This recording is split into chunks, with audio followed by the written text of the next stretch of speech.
Hi, everyone. I'm your host, Patty Giarrusso, and this is Let's Talk Pets on Society Bites Radio. Today, we're talking with Dr. David Smith, and it's an interesting topic about CBD products and can they harm your pets? With the surprising popularity of CBD products for pets, it's also led to an alarming number of pet poisonings. And so, Dr. Dave is going to talk with us about that. But first, I want to tell you a little bit about Dr. Dave. He's been a veterinarian here in Florida for 31 years. He currently owns 3 veterinary practices, 2 in Sarasota, Florida, the Sarasota Veterinary Center and the Parkway Veterinary Center, and 1 in Brandon, Florida, the Meadow Run Affordable Pet Care. Dr. Dave is the Chief Medical Officer for My Pets Vet Group, which has several animal hospitals around the country and is in the process of building more. His practice philosophy is based on preventative medicine and educating his clients on how best to take care of their pets to allow them to live a healthier and longer life. And today, because I read an article that he wrote about the CBD products and the potential of them being harmful to your pets, I thought it was a great opportunity for him to come on and talk with us about that a little bit because it is very, very popular these days. So welcome to the show, Dr. Dave. Thank you. Thank you very much. So why don't you just start a little bit about, these products and how are they harmful to pets? Because every single day I see in what I do, constant people telling, oh, give them CBD for this, give them CBD for that. So why don't you give us your thoughts about, the product itself and how is it that it could be harmful for our pets? So CBD oil is currently sort of all the rage, the trendy thing, and there's been a lot of claims being made to it that some of them are actually based on a little bit of truth, and I think a chunk of it is based on wishful thinking, and then there's people who just want to take advantage of others and making flat-out fraudulent claims. Mm-hmm. So when it comes to what it really does, there is actual published, proven research that says that it does help in the treatment of seizures and it does help in the treatment of pain associated with arthritis, which there can be other types of pain that people might try to make claims for, but research-wise, they're saying arthritis, it's proven it helps. And although it's not published yet, everybody in the medical field pretty much knows that there's a lot of research that's been done that will shortly be published that says it also can help with anxiety. Mm-hmm. So that's great. That's 3 things that it can make a difference in. But the folks who are selling it just looking to make a quick buck or jumping on the latest trend, they're taking advantage of people's, hope for a miracle cure or a magic pill or whatever, or just they have a dog with cancer or something severe that they're looking for anything that will help them. And it's just really not true. The FDA, in fact, has said that I had a quote here somewhere, a significant percentage of the products that are out there contain little to any of the active ingredient they're supposed to contain. So where it can be, obviously, if you're giving it a product that doesn't have what it's supposed to contain, it's not going to help. That doesn't necessarily make it dangerous. So where it gets into the danger zone is we're talking about CBD oil, which is supposed to have less than 0.3% of THC, the active ingredient in marijuana. So CBD oil is a cannabidiol. It's a product that's in, well, there's many of them inside of marijuana and hemp, but it's one that doesn't have psychoactive effects. It doesn't affect your brain. It doesn't make you or your pet stoned. If it's CBD oil, it's 0.3% THC or less. So the products can cause a problem if it actually has THC in it, or if someone goes into a medical marijuana facility who has a license to be there and buys like real THC oil or something that's too strong. That can have a bad effect on their dog. It can make them very, very intoxicated and unable to walk, and that can last anywhere from hours to several days, which is not a good situation. It can actually lead to nausea, vomiting, diarrhea, even though people think of it as a treatment for nausea. Too much of it can be a bad thing. Mm-hmm. And there's been reported cases of it actually being a fatality where a dog got too much THC. But I would say the number one reason for it to cause problems in dog is if it's administered in some sort of edible product, like say something that contains chocolate or contains raisins, two things which can be very bad for dogs but not for people. So that's another way that it's potentially dangerous. Okay, so what you're just saying right there is basically you're talking about if people were to give their own to their dog, or if this product was, say, marketed to a dog in those particular ways.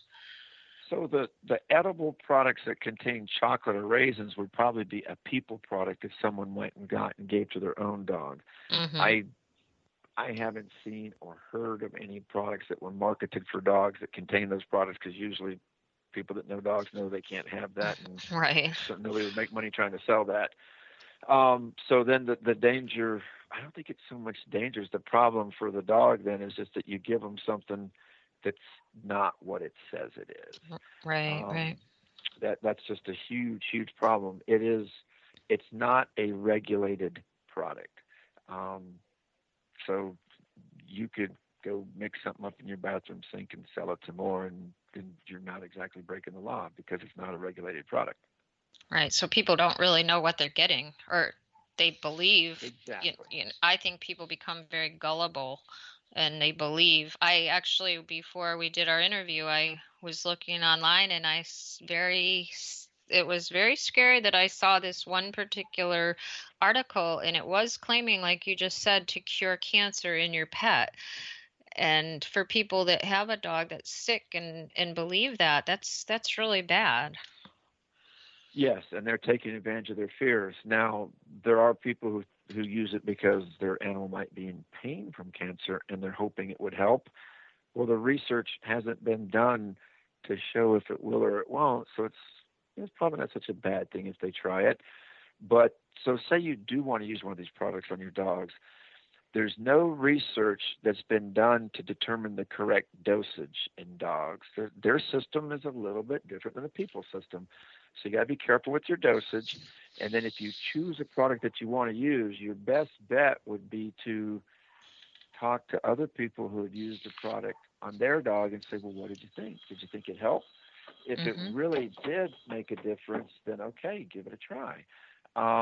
Be cautious with your dosage, and then judge for yourself if it helps or not, because there's really no proof out there of what the right dose is, if what you're buying is the right thing.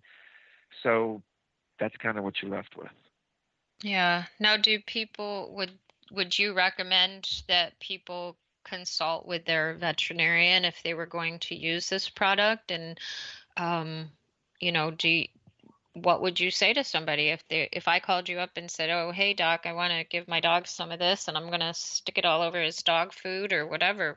I mean, It's tricky from state to state because every state has its own laws. Right now in the state of Florida, I'm not allowed to recommend a CBD product. Even if, myself, my family, my best friend, or someone used a product and said, man, this thing works really good. If you're a client coming to me and paying me for advice as a veterinarian, I'm not allowed to tell you the name of that product. I can't recommend it. And I certainly can't sell it in my business. I actually get unsolicited free samples sent to me. They just show up in packages at my business, and I get tons of mail soliciting me, sell my product. But in the state of Florida, I can't. And actually, even in a liberal state such as California, their veterinarians can't do that either. Oh, so wow. it very much varies from state to state. So it is concerning when you're talking about, possible overdosing, because how do you really know how much to give a dog? Like I have a small dog, but my sister has a big dog. I mean, and I buy this, I mean, heaven forbid, probably people are buying it off of Amazon, not having any clue where it is coming from or what is actually in it. So that's even more scary. So like if there's something that's commercially available, and there are stores that maybe, like as a veterinarian, I'm worried about my license and my livelihood. I really can't break these laws. They specifically sent out letters to us saying, hey, you're not allowed to do this. But there are stores, be it, a grooming parlor, a pet store, even a gas station. I mean, there are stores out there selling products that are commercially made and packaged and say where they came from that are selling these CBD products. Mm-hmm. My guess is that that would be a safer bet than something you're getting off of Amazon where you don't know who put it together, where it came from. The one in the store could be too, but I Mm-hmm. think you're a little bit safer. It's something that you know is being mass marketed and mailed all over the country to stores who are willing to sell it. So Mm-hmm. as opposed to it being dangerous, then the question is, but is what's in it? Is there even how much CBD is actually in it? Is it what it says it is? Can I trust it? If it Yeah. comes from the hemp plant and it's it's CBD and it's low THC, um, that's what you want.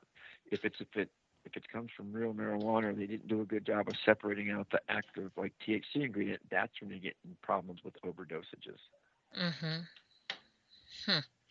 It's interesting. I'm always, I'm always a little leery of anything that's unregulated because you don't know what's in, what is in there. And I for one won't give it to my pet, but I know a lot of people do. But Yeah, I and get so that's concerned. why I stay on the safe side of the law. I have a discussion with my clients who ask me about it. I give them the most up-to-date information I have, like I was telling you earlier, but I don't recommend a specific product. I certainly can't recommend a dosage because nobody knows what the right dosage is. Mm. I just tell them to be careful. Yeah, yeah. Have you personally seen any overdoses at your animal hospital? Not from CBD. I Oh, that's think good. that if it's so, say you get a product that's a true, made correctly CBD product, to get an overdoses, you would have to take a very, very large amount. Because if it's Mhm. made properly, it doesn't really have that much THC in it. All the overdosages that we see that involve this are animals who got into actual marijuana or an edible marijuana product, but not with the Mm. CBD. Okay. Well, that's good to know, you know, Yeah, um, because sometimes I think that, like you said, everybody's getting on the bandwagon with it. And it's always important that, when I'm talking to anybody, it's all about keeping our pets safe and doing the right things. So I'm glad that you're talking about this just to bring awareness to it that, you can't always buy into everything you see on the internet. I that is so guess. very true. Yeah. So I did read that somebody suggested that if you were going to purchase this product, that you tried to buy it organic. And I suppose just like anything else, the less additives, etc., that are in it, the better. So it would behoove people to just do a little research on that and try to find, I guess, the most pure form, I guess, right? Yeah, I would have to agree with that statement. And the question is, how do you trust it when they say it's organic? But yes, Right. we Right. always have the concern of pesticides and additives being a problem. So organic would be, and even though I can't name names, and I think I might know one name, I don't really follow this market that much. There are companies out there that's exactly how they're marketing themselves, and I Mm-hmm. think there's some that are actually truly are reputable and they are what they say they are. Okay. Well, But that's like a since we're subject. talking, I mean, I think a lot of people use this product for fearful dogs or for calming their dogs. So what if you, let's just talk about that a little bit. Calming their dogs because we have a lot of scared dogs around Florida with the thunderstorms and I had one that was so bad when we first moved here from New York that it had to have a tranquilizer because I thought she was going to have a heart attack. And it was just a teeny tiny little bit, and I hated giving it to her, but I thought she would die. She was so scared. So, are there other things that you could maybe suggest to people listening that, use CBD for that type of thing, but maybe there's other options? Well, that's a really great question. Um, so